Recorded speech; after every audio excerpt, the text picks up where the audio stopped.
ಸಾಧ್ಯವಯ್ಯ ಅಂತ ತಿಳ್ಕೊಂಡು ಹೇಳ್ತಾರೆ. ಆಸೆ ಆಮಿಷವ ನಳಿದವರಿಗಲ್ಲದೆ ಕಲ್ಯಾಣದತ್ತ ಅಡಿ ಇಡಬಾರದು. ಆಸೆ ಆಮಿಷವ ನಳಿದವರಿಗಲ್ಲದೆ ಕಲ್ಯಾಣವ ಹೋಗಬಾರದು ಅಂತ ತಿಳ್ಕೊಂಡು ಹೇಳ್ತಾರೆ. ಅತ್ತ ಹೆಜ್ಜೆ ಇಡ್ಲಿಕ್ಕೂ ಕೂಡ ಬರೋದಿಲ್ಲ ಅಂತ ತಿಳ್ಕೊಂಡು ಹೇಳ್ತಾರೆ. ಒಳ ಹೊರಗು ಶುದ್ಧವಾದವರಿಗಲ್ಲದೆ ಕಲ್ಯಾಣವ ಹೋಗಬಾರದು. ಒಳಗೂ ಹೊರಗೂ ಶುದ್ಧವಾಗಬೇಕು. ಒಳಗೆ ತಿಳಿದು ಏನ್ರಿ ನಾನೆಂಬುದ ಹರಿದವರಿಗಲ್ಲದೆ ಕಲ್ಯಾಣವ ಹೋಗಬಾರದು.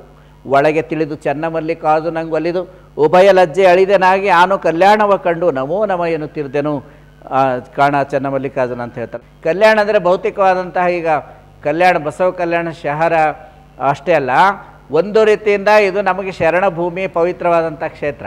ಆ ಕಲ್ಯಾಣಕ್ಕೆ ನಾವು ಹೋಗಲೇಬೇಕು. ಆ ನಂತರ ಗುರು ಬಸವಣ್ಣವರ ಕಾರ್ಯಕ್ಷೇತ್ರವಾಗಿರ್ತಕ್ಕಂಥದ್ದು 36 ವರ್ಷಗಳ ಕಾಲ ಧರ್ಮಗುರು ಬಸವಣ್ಣನವರು ವಿಶ್ವದಲ್ಲಿಯೇ ಪ್ರಪ್ರಥಮ ಪಾರ್ಲಿಮೆಂಟ್ ಎನಿಸಿರುವಂಥ ಅನುಭವ ಮಂಟಪವನ್ನು ಕಟ್ಟಿ 770 ಜನ ಅಮರಗಣಗಳು, ಲಕ್ಷದ ಮೇಲೆ 96,000 ಜನ ಅನುಯಾಯಿಗಳನ್ನು ನಿರ್ಮಿಸಿರ್ತಕ್ಕಂತಹ ಪರಮ ಪವಿತ್ರವಾದಂಥ ಕ್ಷೇತ್ರ ಬಸವ ಕಲ್ಯಾಣ. ಇನ್ನೊಂದು ಕಲ್ಯಾಣ ಅಂದರೆ ಅಲ್ಲಿ ಅಂತಹ ಒಂದು ಪವಿತ್ರವಾದಂತಹ ಕಲ್ಯಾಣದಲ್ಲಿ ಇವತ್ತು ಪರಮ ಪೂಜ್ಯ ಮಾತಾಜಿಯವರು ಬಸವ ಧರ್ಮ ಮಹಾಜಗದ್ಗುರು ಮಾತೆ ಮಹಾದೇವಿಯವರು ಬಸವ ಧರ್ಮ ಪೀಠದ ವತಿಯಿಂದ 22 ಎಕರೆ ಒಂದು ಜಾಗದಲ್ಲಿ ಆ ಒಂದು 108 ಅಡಿ ಎತ್ತರದ ಗುರು ಬಸವಣ್ಣವ್ರ ಮೂರ್ತಿಯನ್ನು ನಿರ್ಮಾಣ ಕಾರ್ಯ ಈಗಾಗಲೇ 99% ಮುಗಿದಿದೆ. ಅಕ್ಟೋಬರ್ನಲ್ಲಿ ಕಲ್ಯಾಣ ಪರ್ವದಲ್ಲಿ ಅದು ಅನಾವರಣಗೊಳ್ತಾ ಇದೆ.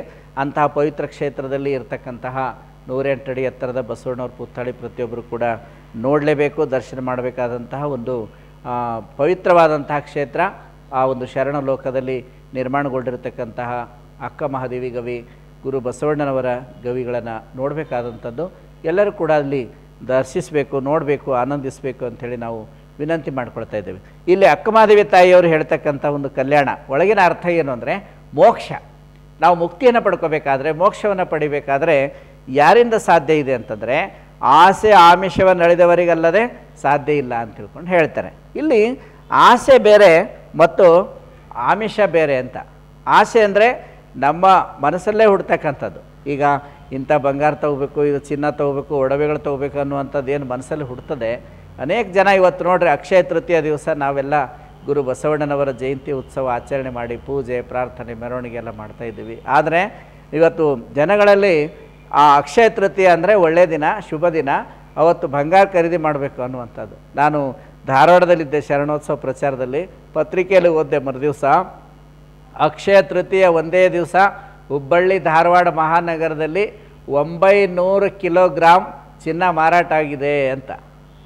ಅಂದರೆ 900 ಕಿಲೋಗ್ರಾಮ್ ಬಂಗಾರ ಒಂದೇ ದಿನ ಖರೀದಿ ಮಾಡಿದ್ದಾರೆ ಕೇವಲ ಹುಬ್ಬಳ್ಳಿ ಧಾರವಾಡ ಮಹಾನಗರದ, ಹುಬ್ಬಳ್ಳಿ ಧಾರವಾಡದಲ್ಲಿ ಅಷ್ಟೇ. ಇನ್ನು ಉಳಿದೆಲ್ಲ ಕರ್ನಾಟಕ, ಇಡೀ ಭಾರತ ದೇಶದಾದ್ಯಂತ ನಾವು ವಿಚಾರ ಮಾಡಿದರೆ ಎಷ್ಟು ಬಂಗಾರ ಖರೀದಿ ಮಾಡಿರ್ಬೋದು ಹೇಳಿ ಜನ.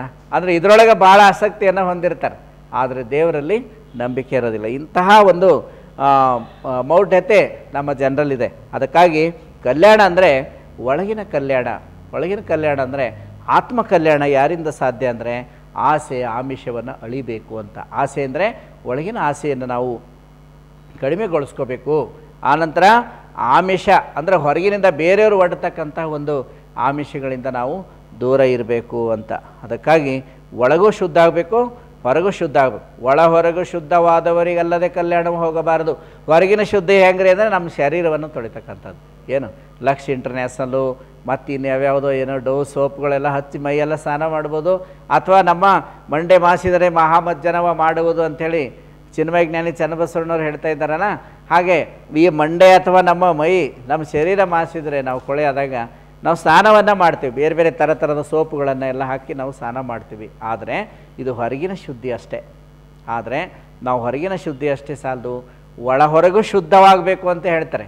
ಒಳಗೆ ಹೆಂಗೆ ಶುದ್ಧಿ ಆಗಬೇಕ್ರಿ ಅಂದರೆ ಲಕ್ಷ ಇಂಟರ್ನ್ಯಾಷನಲ್ ಹಚ್ಚೋದ್ರಿಂದ ಶುದ್ಧಿ ಆಗೋದಿಲ್ಲ, ಅಥವಾ ಬೇರೆ ಮತ್ಯಾವುದೋ ಸೋಪುಗಳನ್ನು, ಸೋಪಿನ ಪುಡಿಗಳನ್ನು ಹಾಕೋದ್ರಿಂದ ನಾವು ಒಳಗಿನ ಮನಸ್ಸನ್ನು ಶುದ್ಧಿ ಮಾಡ್ಕೊಳ್ಳಿಕ್ಕೆ ಸಾಧ್ಯ ಇಲ್ಲ. ಮನಸ್ಸನ್ನು ಯಾವುದರಿಂದ ತೊಳ್ಕೊಬೇಕಂದ್ರೆ ಸುಜ್ಞಾನದಿಂದ ನಾವು ತೊಳ್ಕೊಬೇಕಾಗುತ್ತೆ. ಭಕ್ತಿಯ ಜ್ಞಾನದಲ್ಲಿ, ಭಕ್ತಿಯ ಒಂದು ಜಲದಲ್ಲಿ ನಾವು ಮನಸ್ಸನ್ನು ತೊಳಿಬೇಕಾಗುತ್ತೆ. ಭಕ್ತಿಯ ಜಲದಲ್ಲಿ ಮೈ ತೊಳೆಯುವೆನು, ಜ್ಞಾನದ ವಸ್ತ್ರವ ಧರಿಸುವೇನು ಅಂತ ತಿಳ್ಕೊಂಡು ಧ್ವಜಗೀತೆಯನ್ನು ಹಾಡುವಾಗ ನಾವು ಹೇಳ್ತೀವಿ. ಭಕ್ತಿಯ ಜಲದಲ್ಲೇ ಆ ಒಂದು ಮನಸ್ಸನ್ನು ನಾವು ತೊಳ್ಕೊಬೇಕಾಗುತ್ತೆ. ಕೆಲವರು ಏನು ಮಾಡ್ತಾರೆ, ಬರೀ ಹೊರಗಿನ ಒಂದು ಶುದ್ಧಿಗೆ ಭಾಳ ಒತ್ತು ಕೊಡ್ತಾರೆ. ಈಗ ಅಮಾವಾಸ್ಯೆ ದಿವಸ, ಹುಣ್ಣಿಮೆ ದಿವಸ ಎರಡು ಮೂರು ನದಿಗಳು ಎಲ್ಲಿ ಸೇರ್ತವೆ ಅಲ್ಲಿ ಹೋಗಿ ಸ್ನಾನ ಮಾಡಲಿಕ್ಕೆ ಭಾಳ ಇಂಪಾರ್ಟೆನ್ಸ್ ಕೊಡ್ತಾರೆ. ಈಗ ನೋಡ್ರಿ, ಅಹಮದಾಬಾದಲ್ಲಿ ಈ ಗಂಗಾ, ಯಮುನಾ ಮತ್ತು ಸರಸ್ವತಿ ನದಿಗಳು ಕೂಡುವಂಥ ಅಹಮದಾಬಾದ್ನಲ್ಲಿ ಅಲ್ಲಿ ಹೋಗಿ ಕುಂಭಮೇಳ ಅಂತ ಮಾಡ್ತಾರೆ. ಸ್ನಾನ ಮಾಡೋ ಸಲುವಾಗಿಯೇ ಲಕ್ಷಾಂತರ ಜನ ಹೋಗಿರ್ತಾರೆ. ಆ ಸ್ನಾನ ಮಾಡಲಿಕ್ಕಂತ ಹೋಗಿ ಲಕ್ಷಾಂತರ ಜನರಲ್ಲಿ ಆ ಗದ್ದಲದಲ್ಲಿ ಎಷ್ಟು ನೂರಾರು ಜನ ಕಾಲು ತುಳಿತಕ್ಕೆ ಸಿಕ್ಕು ಸತ್ತು ಹೋಗ್ತಕ್ಕಂಥ ವರದಿಗಳನ್ನು ನಾವು ಪತ್ರಿಕೆಗಳಲ್ಲಿ, ಟಿ ವಿಗಳಲ್ಲಿ ನೋಡ್ತಾ ಇದ್ದೇವೆ. ಅಂದರೆ ಕೇವಲ ಸ್ನಾನ ಮಾಡೋದ್ರಿಂದನೇ ನಮಗೆ ಮುಕ್ತಿ ಸಿಗ್ತದೆ. ಗಂಗಾ ನದಿಯಲ್ಲಿ ಸ್ನಾನ ಮಾಡೋದ್ರಿಂದ ನಮ್ಮ ಪಾಪ ಎಲ್ಲ ತೊಳೆದು ಹೋಗ್ತದೆ. ಯಮುನಾ ನದಿಯಲ್ಲಿ ಸ್ನಾನ ಮಾಡೋದ್ರಿಂದ ನಾವು ಶುದ್ಧ ಆಗಿಬಿಡ್ತೀವಿ, ನಮ್ಮ ಪರಮಾತ್ಮನ ಅನುಗ್ರಹ ಸಿಗ್ತದೆ ಅನ್ನುವಂತಹ ಒಂದು ಮೂಢನಂಬಿಕೆ ನಮ್ಮ ಜನರಲ್ಲಿ ಕೆಲವು ಪುರೋಹಿತಶಾಹಿಗಳು ಬೆಳೆಸಿಬಿಟ್ಟಿದ್ದಾರೆ. ಅದಕ್ಕಾಗಿ ಕೇವಲ ಹೊರಗಿನ ಸ್ನಾನ ಮಾಡೋದ್ರಿಂದ ನಮಗೆ ಆ ಕಲ್ಯಾಣ ಸಿಗಲಿಕ್ಕೆ ಸಾಧ್ಯ ಇಲ್ಲ, ಮುಕ್ತಿ ಸಿಗಲಿಕ್ಕೆ ಸಾಧ್ಯ ಇಲ್ಲ. ಒಳ ಹೊರಗೂ ಶುದ್ಧವಾಗಬೇಕು ಅನ್ನುವಂಥ ಮಾತನ್ನು ಅಕ್ಕ ಮಹಾದೇವಿ ತಾಯಿಯವರು ಹೇಳ್ತಾ ಇದ್ದಾರೆ. ನೋಡಿ, ಈಗ ಕೆಲವರು ಹೇಳ್ತಾರೆ, ಅದ್ವೈತಿಗಳೇನಿದ್ದಾರೆ ಅವ್ರು ಏನು ಮಾಡ್ತಾರೆ, ಹೊರಗಿನ ಶುದ್ಧ ಒಳಗಿನ ಶುದ್ಧಿ ಆದ್ರೆ ಸಾಕು, ಹೊರಗಿನ ಶುದ್ಧಿ ಅವಶ್ಯಕತೆ ಇಲ್ಲ ಅಂತಾರೆ. ಅವ್ರು ಸ್ನಾನನೂ ಮಾಡೋದಿಲ್ಲ, ಪೂಜೆನೂ ಮಾಡಲ್ಲ, ವಿಭೂತಿನೂ ಧರಿಸಲ್ಲ, ಏನೂ ಇಲ್ಲ, ಬರೀ ಜ್ಞಾನವನ್ನು ಪಡ್ಕೋಬೇಕು. ನಹಿ ಜ್ಞಾನೇನ ಸದೃಶ್ಯಂ ಅಂತ ತಿಳ್ಕೊಂಡು ಹೇಳಿ ಆ ಪುಸ್ತಕಗಳು ಓದ್ತಾ ಇರ್ತಾರೆ. ಅವರು ಹಾಗೆ ಸ್ನಾನನೂ ಮಾಡಲ್ಲ, ಪೂಜೆನೂ ಇರಲ್ಲ, ಏನೇ ಇರಲ್ಲ, ಹಾಗೆ ಟೀ ಕುಡಿತಾ ಇರ್ತಾರೆ, ಕಾಫಿ ಕುಡಿತಾ ಇರ್ತಾರೆ ಅದ್ವೈತಿಗಳು ಅಂತ. ನಾವೇ ಅಹಂ ಬ್ರಹ್ಮಾಸ್ಮಿ ಅಂತ ಹೇಳ್ಕೊಂಡು ಚಹಾ ಕುಡಿಯೋದು, ಊಟ ಮಾಡೋದು ಎಲ್ಲ ಮಾಡ್ತಿರ್ತಾರೆ. ಸ್ನಾನನೂ ಮಾಡಲ್ಲ, ಪೂಜೆನೂ ಮಾಡಲ್ಲ. ಅವ್ರು ಬರೇ ಅಂತರಂಗದ ಶುದ್ಧಿಯನ್ನು ಹೇಳ್ತಾರೆ. ಇನ್ನು ಕೆಲವರು ಬರೇ ಸ್ನಾನ ಮಾಡಿ ಸೆಂಟ್ ಎಲ್ಲ ಹಾಕ್ಕೊಂಡು ಘಮ ಘಮ ಅಂತ ಓಡಾಡ್ತಾರೆ, ಒಳಗಿನ ಶುದ್ಧಿಗೆ ಮಹತ್ವ ಕೊಡೋದೇ ಇಲ್ಲ. ಹೆಂಗಂದರೆ ಉದಾಹರಣೆ ಹೇಳ್ತೀನಿ ನಿಮಗೆ. ಒಂದು ಲೋಟ, ಈ ಮನೆಗೆ ಯಾರೋ ಗೆಸ್ಟ್ ಬಂದಾಗ ನೀವು ಹಾಲು ಕೊಡ್ತೀರಿ ಅಥವಾ ಕಾಫಿ ಕೊಡ್ತೀರಿ ಅಂತ ಇಟ್ಕೊಳ್ರಿ. ಹೊರಗಡೆ ಎಲ್ಲ ಸ್ವಚ್ಛ ತೊಳೆದು ಒಳಗೆ ಹಾಗೆ ಕೊಳಕಿಟ್ಟದ್ರಾಗಳು ಇದನ್ನು ಕಾಫಿ ಹಾಕಿ ಕೊಟ್ಟರೆ ಅವ್ರು ಕುಡಿತಾರೆ ಏನ್ರಿ? ಕುಡಿಲಿಕ್ಕೆ ಬರ್ತದ? ಬರೋದಿಲ್ಲ. ಅಥವಾ ನೀವು ಹೊರಗಡೆ ಸ್ವಚ್ಛ ಇದ್ರೆ ಸಾಕು ಅಂತ ಹೊರಗೆಲ್ಲ ಕ್ಲೀನಾಗಿ ನೀವು ಯಾವುದೋ ಪೌಡ್ರ್ ಹಚ್ಬಿಟ್ಟು ಅಥವಾ ವಿಮ್ ಬಾರೋ ಯಾವುದೋ ಹಚ್ಚಿ ಹೊರಗೆಲ್ಲ ಕ್ಲೀನಾಗಿ ತೊಳೆದು ಒಳಗೆ ಹಾಗೆ ಇದು ಇಟ್ಟರೆ ಕೊಳಕಿಟ್ರೆ ಕುಡಿಲಿಕ್ಕೆ ಬರ್ತದ? ಅಥವಾ ಒಳಗೆ ತೊಳೆದು ಹೊರಗೆ ನೀವು ಹಾಗೆ ಮುಸುರಿ ಎಲ್ಲ ಹತ್ತಿದ್ದಿದ್ರೆ ಹಾಗೆ ಕುಡಿತಾರ? ಕುಡಿಯೋದಿಲ್ಲ. ಒಳಗೂ ಸ್ವಚ್ಛ ಇರಬೇಕು ಲೋಟ, ಹೊರಗೂ ಸ್ವಚ್ಛ ಇರಬೇಕು. ಆಗ ನೀವು ಕಾಫಿ ಅಥವಾ ಹಾಲು ಕುಡಿತೀರಿ. ಯಾರಾದರೂ ಹೊರಗಡೆ ಹಾಗೆ ಮುಸುರಿ ಇಟ್ಟು ನಿಮಗೆ ಕೊಟ್ಟರು ಅಂದರೆ ಅವ್ರ ಮನೆಗೆ ಹೋದಾಗ ಕುಡಿಲಿಕ್ಕಾಗುತ್ತೇನೋ? ಆಗೋದಿಲ್ಲ. ಆದರೆ ಒಳಗೂ ಶುದ್ಧ ಇರಬೇಕು, ಹೊರಗೂ ಶುದ್ಧ ಇರಬೇಕಂತ ನೀವು ಬಯಸ್ತಾ ಇದ್ದೀರಿ. ಹಾಗೆಯೇ ನಾವು ಪರಮಾತ್ಮನ ಒಲಿಸ್ಕೊಳ್ಬೇಕಾದ್ರೆ ಇಲ್ಲಿ ಅಕ್ಕಮಹಾದೇವಿ ತಾಯಿಯವರು ಹೇಳ್ತಾ ಇದ್ದಾರೆ, ಕಲ್ಯಾಣ ಅನ್ನೋದು ಯಾರಿಗೆ ಸಾಧ್ಯ ಇದೆ ಅಂತಂದರೆ ಒಳ ಹೊರಗು ಶುದ್ಧವಾದವರಿಗೆ ಮಾತ್ರ ಸಾಧ್ಯ ಇದೆ, ಇಲ್ಲಾಂದರೆ ಆ ಕಡೆ ಹೋಗ್ಲಿಕ್ಕೆ ಸಾಧ್ಯ ಇಲ್ಲ. ಆಮೇಲೆ ಹೇಳ್ತಾ ಇದ್ದಾರೆ, ನಾನೆಂಬುದ ಹರಿದವರಿಗಲ್ಲದೆ ಕಲ್ಯಾಣವು ಹೋಗಬಾರದು ಅಂತ ತಿಳ್ಕೊಂಡು ಹೇಳ್ತಾರೆ. ನಾನು ಅನ್ನುವಂಥದ್ದು ಹರಿಬೇಕು ಅಂತ, ಅದು ಭಾಳ ಸೂಕ್ಷ್ಮವಾದಂಥದ್ದು ರೀ. ನಾನು ಅನ್ನೋಂಥದ್ದು ಭಾಳ ಸೂಕ್ಷ್ಮ ಇರ್ತದೆ. ಮನುಷ್ಯ ಎಷ್ಟೇ ಜ್ಞಾನಿ ಆಗಿರ್ಬೋದು ಅಥವಾ ತಪಸ್ಸು ಮಾಡಿರ್ಬೋದು, ಏನು ರೀ ಮದಗಳು ಅಂತ ತಿಳ್ಕೊಂಡು ಹೇಳ್ತಾರೆ, ಅಷ್ಟಮದಗಳು ಅಂತ ತಿಳ್ಕೊಂಡು ಹೇಳ್ತಾರೆ. ಎಂಥ ರೂಪಮದ, ಕುಲಮದ, ಛಲಮದ, ಯಾವ ರೀತಿ ನೋಡಿ ರೂಪಮದ, ನಾನು ಭಾಳ ಸುಂದರವಾಗಿದೆ ಅನ್ನುವಂಥ ಸೌಂದರ್ಯ ಇದೆ ಅಂತ ತಿಳ್ಕೊಂಡು ಮದ ಇರ್ತದೆ. ನಾನು ಭಾಳ ವಿದ್ಯಾವಂತ, ಭಾಳ ಜ್ಞಾನಿ ಅನ್ನುವಂಥ ಮದ ಇರ್ತದೆ. ಇನ್ನು ಕೆಲವರಿಗೆ ರೂಪಮದ, ಯೌವನ ಮದ ಅಂತ. ಆಮೇಲೆ ಇನ್ನು 8 ಥರದ ಒಂದು ಮದಗಳು ಮನುಷ್ಯನನ್ನು, ಅವೆಲ್ಲ ಆನೆಗಳು ಅಂತ ಹೋಲಿಸ್ತಾರೆ. ಏನು ಮದ ಗಜಗಳು ಅಂತ ಆನೆಗಳಿಗೆ ಹೋಲಿಸ್ತಾರೆ. ಅಷ್ಟ ಮದಗಳು ಈ ಜೀವಾತ್ಮನನ್ನು ಕಾಡ್ತಾ ಇರ್ತವೆ. ಅದಕ್ಕಾಗಿ ನಾನಂತಕ್ಕಂಥದ್ದು ಹರಿಯದ ಹೊರತು ನಾವು ಪರಮಾತ್ಮನ ಅನುಗ್ರಹ ಪಡ್ಕೊಳ್ಳಿಕ್ಕೆ ಸಾಧ್ಯ ಇಲ್ಲ ಅಂತ ಒಂದು ಉದಾಹರಣೆ ಇದೆ, ಭಾಳ ಸುಂದರವಾದಂಥ ಉದಾಹರಣೆ. ಒಬ್ಬ ಶಿಲ್ಪಿ ಇರ್ತಾನೆ, ಭಾಳ ದೊಡ್ಡ ಶಿಲ್ಪಕಾರ. ಯಾರಾದರೂ ಒಬ್ಬ ವ್ಯಕ್ತಿಗೆ ನೋಡಿಬಿಟ್ರೆ ಅವನ ಥರನೇ ಅವ್ರ ಮೂರ್ತಿಗಳನ್ನು ತಯಾರು ಮಾಡಿಬಿಡ್ತಾನೆ. ಅವೊಬ್ಬ ಮಹಾತ್ಮರ ಹತ್ರ ಹೋದಾಗ ಅವ್ರು ಹೇಳ್ತಾರೆ, ನೋಡಪ್ಪ ನೀನು ಭಾಳ ದೊಡ್ಡ ಶಿಲ್ಪಿ, ಆದರೆ ಏನು ಮಾಡೋದು, ನಿನ್ನ ಆಯುಷ್ಯ ಕಡಿಮೆ ಇದೆ, ಇಂಥ ದಿವಸ ನಿನಗೆ ಸಾವು ಬಂದಿದೆ, ನೀನು ಇಂಥ ದಿವಸ ಸಾಯಬೇಕಾಗುತ್ತೆ, ನಿಂದು ಆಯುಷ್ಯ ಕಡಿಮೆ ಇದೆ, ನೀನು ಹೋಗಲೇಬೇಕಾಗುತ್ತೆ ಅಂತ ಹೇಳಿದಾಗ ಅವನಿಗೆ ಡೇಟ್ ಎಲ್ಲ ಹೇಳಿಬಿಡ್ತಾನೆ. ಆವಾಗ ಶಿಲ್ಪಕಾರ ಏನು ಮಾಡ್ತಾನೆ, ಭಾಳ ಜಾಣ, ಅವ್ರು ಹೆಂಗೆ ಯಮದೂತರು ಬರ್ತಾರೆ, ಹೆಂಗೆ ತೊಗೊಂಡು ಹೋಗ್ತಾರೋ ನೋಡೋಣ, ನನಗೆ ಕರ್ಕೊಂಡು ಹೋಗ್ತಾರೆ ಹೆಂಗೆ ನೋಡೋಣ ಅಂತ ತಿಳ್ಕೊಂಡು ತನ್ನ ಒಂದು ಥರಾನೇ ಮುಖ, ಮೈಕಟ್ಟು ಎಲ್ಲ ಮೂರ್ತಿ 9 ಮೂರ್ತಿಗಳನ್ನು ಮಾಡ್ತಾನೆ. ಮಾಡಿ ನಿಲ್ಲಿಸಿಬಿಡ್ತಾನೆ. ಮಧ್ಯದಲ್ಲಿ 9 ಮೂರ್ತಿಗಳ ಮಧ್ಯೆ ತಾನು ನಿಂತ್ಕೊಂಡ್ಬಿಡ್ತಾನೆ. ಒಂದೇ ಥರ ಡ್ರೆಸ್ಸು, ಒಂದೇ ಥರ ಮುಖ, ಒಂದೇ ಥರ ಕಣ್ಣು, ಏನು ಸ್ವಲ್ಪನೂ ಅಲ್ಲಾಡ್ದಂಗೆ ಮೂರ್ತಿಗಳ ಥರ ಅವನ ಮಧ್ಯದಲ್ಲಿ ನಿಂತ್ಕೊಂಡ್ಬಿಡ್ತಾನೆ.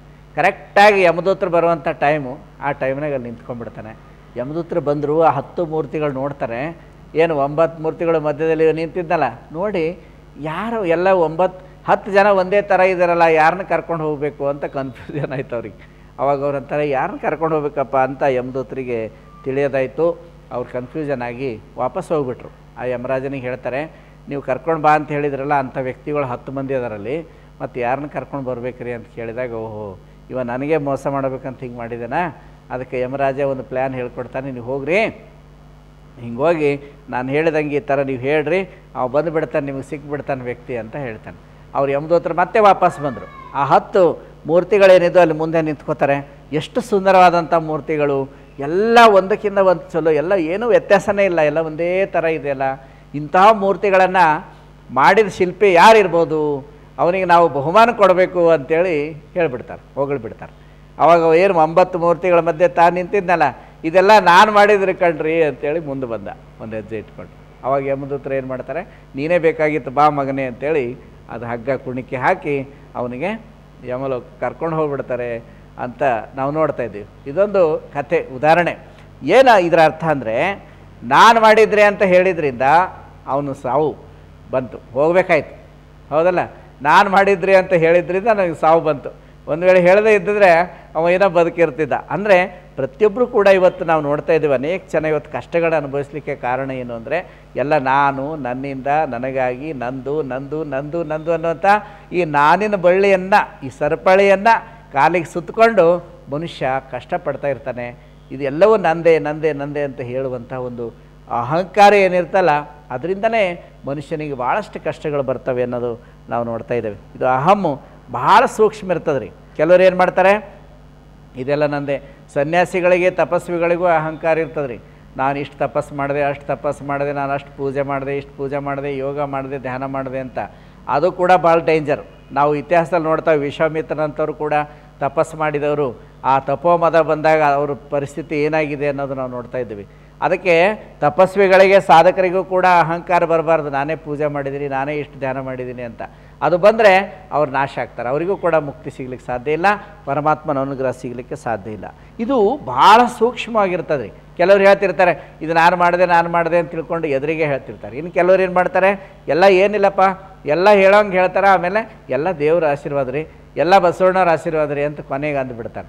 ಅಂದರೆ ಹೇಳಬೇಕು ಅನ್ನುವಂಥದ್ದು ಮಾತ್ರ ಅವ್ರಿಗೆ ಚಪ್ಪಲ ಇದ್ದೇ ಇರ್ತದೆ, ತಂದು ಅಂತೆಲ್ಲ ಹೇಳ್ಕೊಂಡೇ ಬಿಡ್ತಾರೆ, ಕೊನೆಗೆಲ್ಲ ಬಸವಣ್ಣವ್ರ ಆಶೀರ್ವಾದ ರೀ ಅಂತ ಅಂದುಬಿಡ್ತಾರೆ. ಅಂದರೆ ಮನುಷ್ಯನಿಗೆ ಭಾಳ ಸೂಕ್ಷ್ಮವಾದಂಥ ಅಹಂಕಾರ ಅದು ಮನಸ್ಸಲ್ಲಿ ಇರ್ತದೆ. ಕೆಲವರು ಬೆಳಗ್ಗೆ ಎದ್ದು ಅವರು ಧ್ಯಾನ ಮಾಡ್ತಾರೆ ಅಥವಾ ಯೋಗ ಮಾಡ್ತಾರೆ ಅಂತ ಮಾಡದೇ ಇರ್ತಕ್ಕಂಥವ್ರು ಕಂಡಾಗ ನಾವು ಅಸಹ್ಯ ಪಡಬಾರ್ದು. ಅವ್ರಿಗೆ ಪ್ರೀತಿಯಿಂದ ಅವರಿಗೆ ನಾವು ಟ್ರೈನಿಂಗ್ ಕೊಡಲಿಕ್ಕೆ ಪ್ರಯತ್ನ ಮಾಡಬೇಕು. ಅವಾಗೇನು ನಾನೇ ಇಷ್ಟು ಪೂಜೆ ಮಾಡ್ತೀನಿ, ನಾನೇ ಇಷ್ಟು ಧ್ಯಾನ ಮಾಡ್ತೀನಿ, ಅಥವಾ ನಾನು ಭಾಳ ದೊಡ್ಡ ಜ್ಞಾನಿ ಇದ್ದೀನಿ ಅಂತ ಕೆಲವ್ರು ಏನು ಮಾಡ್ತಾರೆ ಅಂದರೆ, ಈ ಬೇರೆಯವ್ರನ್ನ ಕಂಡ ಅಸಹ್ಯ ಪಡ್ತಾರೆ. ಅದು ಗುರು ಬಸವಣ್ಣವ್ರು ಹೇಳ್ತಾರೆ, ಅನ್ಯರಿಗೆ ಅಸಹ್ಯ ಪಡಬೇಡ.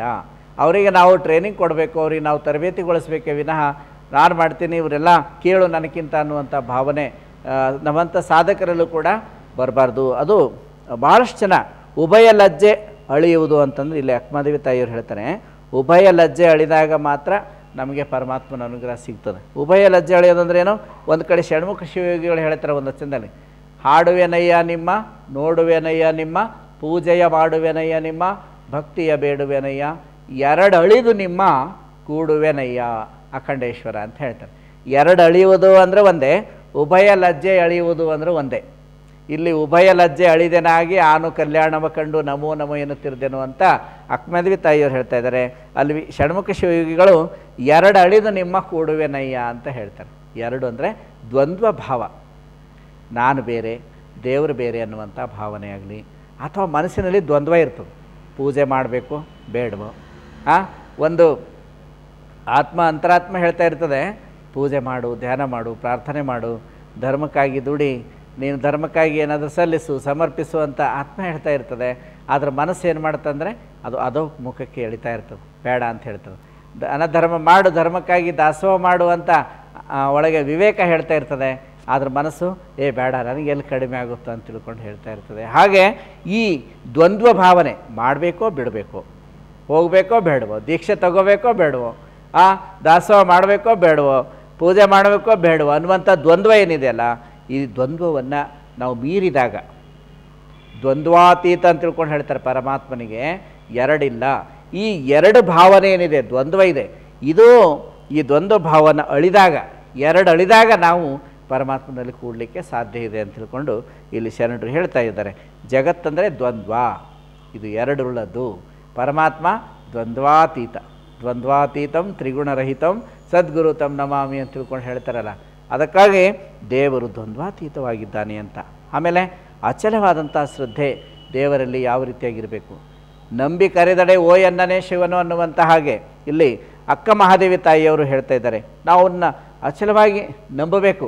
ನಾವೊಮ್ಮೆ ಕೆಲವರು ಏನು ಮಾಡ್ತಾರೆ, ನಂಬ್ರಿ ದೇವರನ್ನು, ಪೂಜೆ ಮಾಡಿರಿ, ನಿಮಗೆಲ್ಲ ಒಳ್ಳೆಯದಾಗುತ್ತೆ ಅಂತ ತಿಳ್ಕೊಂಡು ನಾವು ಹೇಳಿದಾಗ ತಾತ್ಪೂರ್ತಿಕವಾಗಿ ನಂಬಿಬಿಡ್ತಾರೆ. ಏನಾದರೂ ಒಳ್ಳೇದಾಗ್ಬೋದು ನೋಡೋಣ ಅಂತ ತಿಳ್ಕೊಂಡು ಪೂಜೆ ಮಾಡೋಕ್ಕೆ ಶುರು ಮಾಡ್ತಾರೆ. ಸ್ವಲ್ಪ ದಿವಸ 6 ತಿಂಗಳು ಪೂಜೆ ಮಾಡ್ತಾರೆ, ಆಮೇಲೆ ಏನೂ ಒಳ್ಳೇದಾಗಿಲ್ಲ ರೀ ನಮಗಂತಾರೆ. 1 ವರ್ಷ ಪೂಜೆ ಮಾಡ್ತಾರೆ, ಏನೂ ಒಳ್ಳೇದಾಗಿಲ್ಲ ರೀ ನಮಗಂತಾರೆ.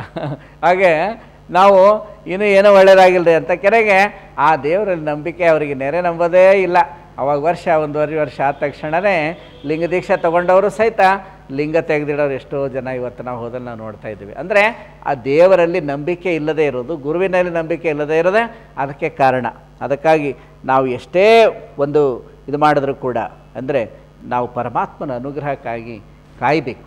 ನಾವು ಪರಮಾತ್ಮನಲ್ಲಿ ಯಾವತ್ತೂ ಕೂಡ ಅವಿಶ್ವಾಸವನ್ನು ಮಾಡಬಾರ್ದು ಅನ್ನೋ ಮಾತನ್ನು ಹೇಳ್ತಿದ್ದಾರೆ. ಅಕ್ಕಮಹಾದೇವಿ ತಾಯಿಯವರು ಇನ್ನೊಂದು ಮಾತನ್ನು ಹೇಳ್ತಾರೆ, ಇನ್ನೊಂದು ವಚನದಲ್ಲಿ, ಅರಸಿ ತೊಳಲಿದಡಿಲ್ಲ, ಬಯಸಿ ಹೊಕ್ಕಡಿಲ್ಲ, ತಪಸ್ಸು ಮಾಡಿದರಿಲ್ಲ, ಅದು ತಾನು ಕಾಲಕ್ಕಲ್ಲದೆ ಸಾಧ್ಯವಾಗದು, ಅದು ದೇವನೊಲಿದಲ್ಲದೆ ಕೈಗೂಡದು, ಚೆನ್ನ ಮಲ್ಲಿಕಾರ್ಜುನ ನನಗೆ ಒಲಿದರಾಗಿ ನಾನು ಸಂಗನ ಬಸವಣ್ಣನ ಶ್ರೀಪಾದವ ಕಂಡು ಬದುಕಿದೆನು ಅಂತ ತಿಳ್ಕೊಂಡು ಹೇಳ್ತಾರೆ. ದೇವರು ಪರಮಾತ್ಮನ ಅಥವಾ ಪರಮಾತ್ಮನ ಅನುಗ್ರಹ ನಮಗಾಗಬೇಕಾದ್ರೆ ನಾವು ಆ ಪರಮಾತ್ಮನ ಅನುಗ್ರಹಕ್ಕಾಗಿ ನಾವು ಕಾಯಬೇಕು. ಅದಕ್ಕಾಗಿ ನಾವು ಏನೋ ಒಂದಿಷ್ಟು ಆಸೆ ಇಟ್ಕೊಂಡು ಆಸೆ ಮಾಡಿ ನಾವು ಇಲ್ಲಿಷ್ಟು ಪೂಜೆ ಮಾಡೋದ್ರಿಂದ ಪರಮಾತ್ಮನ ಅನುಗ್ರಹ ಸಾಧ್ಯ ಇಲ್ಲ. ನಾವು ಅಚಲವಾದಂಥ ವಿಶ್ವಾಸನ ಇಟ್ಟು ದೇವರನ್ನು ನಾವು ಒಲಿಸಬೇಕು ಅಂತ ತಿಳ್ಕೊಂಡು ಹೇಳ್ತಾ ಇದ್ದಾರೆ. ನಂಬಿನಚ್ಚಿ ಕರಿಬೇಕು. ಗುರು ಬಸವಣ್ಣವ್ರು ಕೊಟ್ಟಂಥ ಒಂದು ಧರ್ಮದ ಪ್ರಕಾರ ನಾವು ತ್ರಿಕರಣಪೂರ್ವಕವಾಗಿ ಅಂದರೆ ತ್ರಿವಿಧ ದಾಸೋಹ ಅಂತ ಹೇಳ್ತಾರೆ. ತನುವನ್ನು ಗುರುವಿಗೆ, ಮನವನ್ನು ಲಿಂಗಕ್ಕೆ, ಧನವನ್ನು ಜಂಗಮಕ್ಕೆ ಸಮರ್ಪಿಸಿ ನಾವು ಪರಮಾತ್ಮನನ್ನು ಒಲಿಸಬೇಕು ಅಂತ. ತನುವ ಕೊಟ್ಟು ಗುರುವನ್ನು ಒಲಿಸಬೇಕು, ಮನವ ಕೊಟ್ಟು ಲಿಂಗವನ್ನು ಒಲಿಸಬೇಕು, ಧನವ ಕೊಟ್ಟು ಜಂಗಮವನ್ನು ಒಲಿಸಬೇಕು ಅಂತ ತಿಳ್ಕೊಂಡು ಹೇಳ್ತಾರೆ. ತನುವ ಗುರುವಿಂಗಿತ್ತು ಗುರುವಾದನಯ್ಯ ಬಸವಣ್ಣ, ಮನವ ಲಿಂಗಕ್ಕಿತ್ತು ಲಿಂಗವಾದನಯ್ಯ ಬಸವಣ್ಣ, ಧನವ ಜಂಗಮಕ್ಕಿತ್ತು ಜಂಗಮವಾದನಯ್ಯ ಬಸವಣ್ಣ ಅಂತ ತಿಳ್ಕೊಂಡು ಹೇಳ್ತಾರೆ.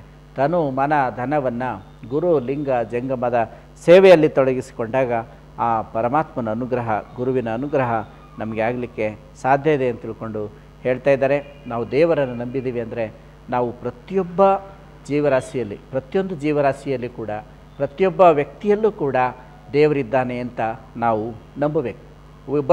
ಒಬ್ಬರ ಮನಸ್ಸಿಗೆ ನಾವು ನೋವು ಮಾಡಿದ್ದೇವೆ ಅಂದರೆ ಅದು ದೇವರಿಗೆ ನೋವಾಗ್ತದೆ ಅಂತ ನಾವು ನಂಬಬೇಕು. ಒಂದು ಪ್ರಾಣಿ ಹಿಂಸೆ ಮಾಡಿದಾಗ ಅದು ನಾವು ದೇವರಿಗೆ ಮಾಡ್ತಕ್ಕಂಥ ಒಂದು ಹಿಂಸೆ, ನಾವು ದೇವರಿಗೆ ಕೊಡ್ತಕ್ಕಂಥ ಒಂದು ನೋವು ಅನ್ನೋದನ್ನು ನಾವು ಶರಣರ ನೋವೇ ಅದು ಲಿಂಗದ ನೋವು ಅಂತ ತಿಳ್ಕೊಂಡು ಹೇಳ್ತಾ ಇದ್ದಾರೆ. ನಾವು ಮನಸ್ಸನ್ನು ನೋಯಿಸಬಾರ್ದು ಯಾರಿಗೂ ಕೂಡ.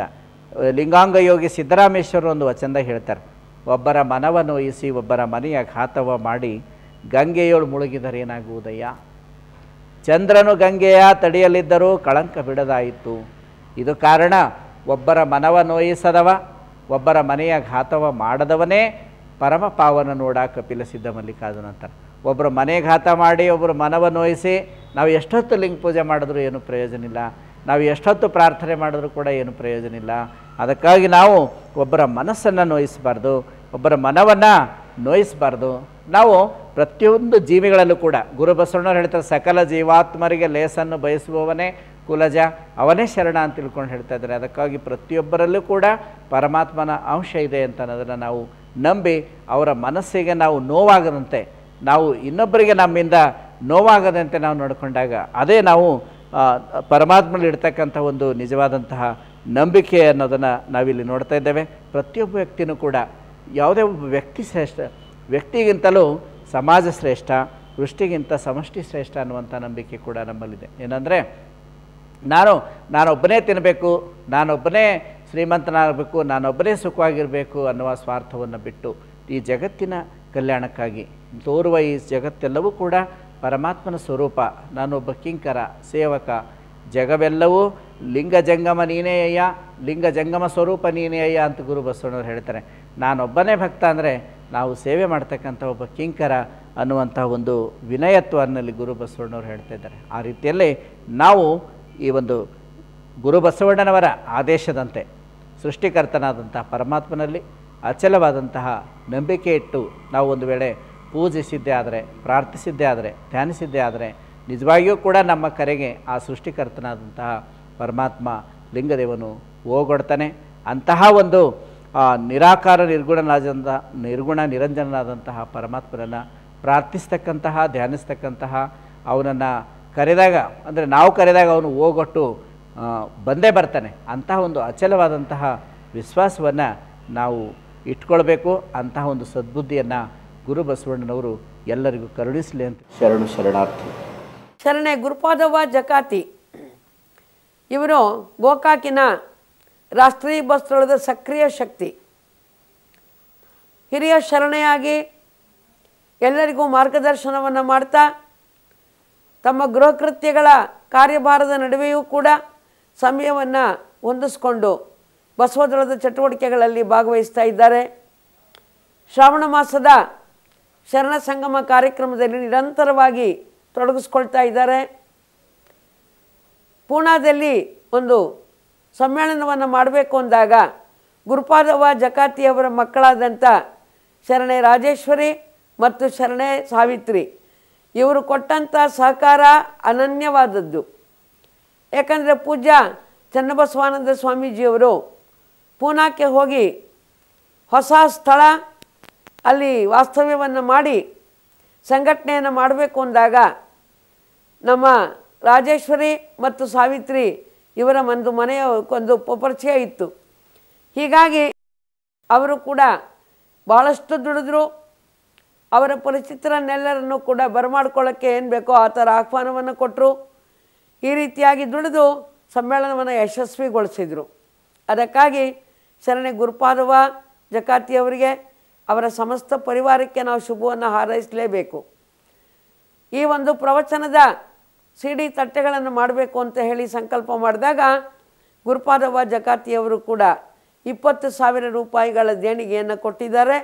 ಅದಕ್ಕಾಗಿ ಅವರಿಗೆ, ಅವರ ಸಮಸ್ತ ಪರಿವಾರಕ್ಕೆ ಸೃಷ್ಟಿಕರ್ತ ಲಿಂಗದೇವ ಧರ್ಮಗುರು ಬಸವಣ್ಣನವರು ಆಯುಷ್ಯ, ಆರೋಗ್ಯ, ಭಾಗ್ಯ, ಸಕಲ ಸಂಪತ್ತನ್ನು ಅನುಗ್ರಹಿಸಲಿ ಅಂತೇಳಿ ನಾನು ಹಾರೈಸ್ತಾ ಇದ್ದೇನೆ. ಪರಮಪೂಜ್ಯ ಮಹಾಜಗದ್ಗುರು ಮಾತಾಜಿಯವರ ಅಮೋಘವಾಣಿಯಿಂದ 25 ಪ್ರವಚನದ ದೃಶ್ಯ ಶ್ರಾವ್ಯ CDಗಳನ್ನು ಅಂದರೆ DVD ಮಾಡ್ತಕ್ಕಂತಹ ಯೋಜನೆಯು ಕೂಡ ಇದರ ಒಂದು ಅಂಗವಾಗಿ 25 CDಗಳ ಒಂದು ಪೈಕಿ ಒಂದು CDಯನ್ನು ನಿರ್ಮಾಣ ಮಾಡಲಿಕ್ಕೆ ಬೆಳಗಾವಿ ಜಿಲ್ಲಾ ಗೋಕಾಕ್ ರಾಷ್ಟ್ರೀಯ ಬಸವದಳದ ಶರಣೆ ಗುರುಪಾದವ್ವ ದುಂಡಪ್ಪ ಜಕಾತಿಯವರು ಈ ಒಂದು ಶ್ರದ್ಧಾನ ಸಹಾಯವನ್ನು ಮಾಡಿದ್ದಾರೆ.